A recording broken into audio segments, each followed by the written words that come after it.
Dia menaruh benih di payudara wanita ini, ditutup dengan tanah.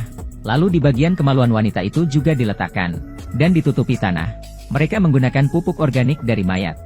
Benih akan tumbuh cepat dalam kurun waktu setengah bulan. Kapal ini penuh dengan mayat. Semua orang berebut makan sampai saling membunuh. Mereka yang selamat akan gunakan mayat untuk menanam berbagai macam buahan, agar mereka tak mati kelaparan.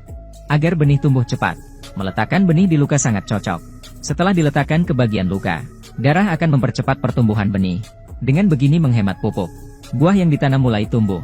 Tampaknya lebih cepat daripada tanah biasa. Bibit yang tumbuh di mayat tak memiliki tempat untuk berkembang. Pria ini memikirkan cara lain. Dia memotong tulang mayat dengan parang, lalu dimasukkan ke dalam oven. Tulang-tulang itu dihancurkan menjadi bubuk setelah dibakar. Pria tua mengumpulkan lebih banyak bibit. Bibit tumbuhan yang ditanam dipindahkan ke pot. Tak khawatir tentang pupuk. Namun seiring berjalannya hari, mereka hampir kehabisan daging. Tapi ayam belum bertelur dan bibit tumbuhan belum berbuah. Jika terus begini akan mati kelaparan. Jadi perkelahian dimulai. Orang ini sudah kelaparan selama 10 hari dan ingin makan daging manusia. Dia mengancam wanita ini dengan pisau agar buka baju. Tapi ketika bersiap, wanita itu menggigit telinganya. Pria itu mengambil pisau di meja, lalu ditembakkan ke kepala wanita itu. Tapi telinganya yang digigit. Hal ini sama sekali tak memengaruhi nafsu makannya. Daging wanita itu tak begitu enak. Jadi dia akan mencari mangsa baru. Saat itu ada Meci menerobos masuk. Sehingga pria itu tertarik. Tak lama dia mengancam Meci. Dirinya pernah dilecehkan pria ini. Meci berkata bahwa dirinya hamil anak pria itu. Namun tak menghentikan pria itu.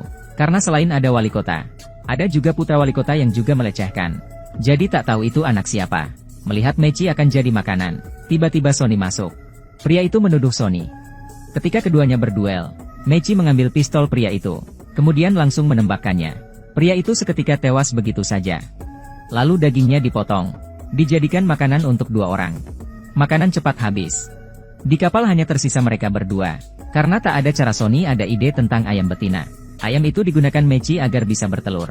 Setelah dibunuh pasti tak ada jalan lagi. Untuk mencegah Sony memakan ayam dia memotong tangannya. Diberikan ke Sony. Tapi Sony tak puas makan daging Meci. Masih ke kandang ayam.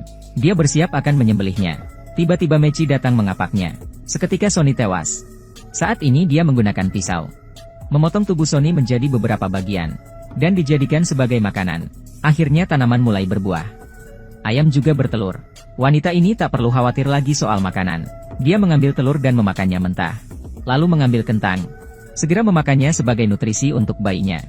Saat itu dia mulai kontraksi. Tampaknya akan melahirkan. Wanita ini menahan rasa sakit melahirkan sendirian. Lalu terdengar tangisan bayi laki-laki. Beberapa tahun kemudian kapal itu di udara.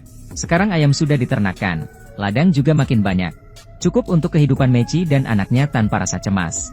Namun hal itu tak berlangsung lama, suatu hari anaknya menemukan pistol. Sejak saat itu selalu membawa pistolnya. Dikeluarkan kapan saja. Ibu tak bisa menghentikannya. Jadi ibu memutuskan pergi darinya.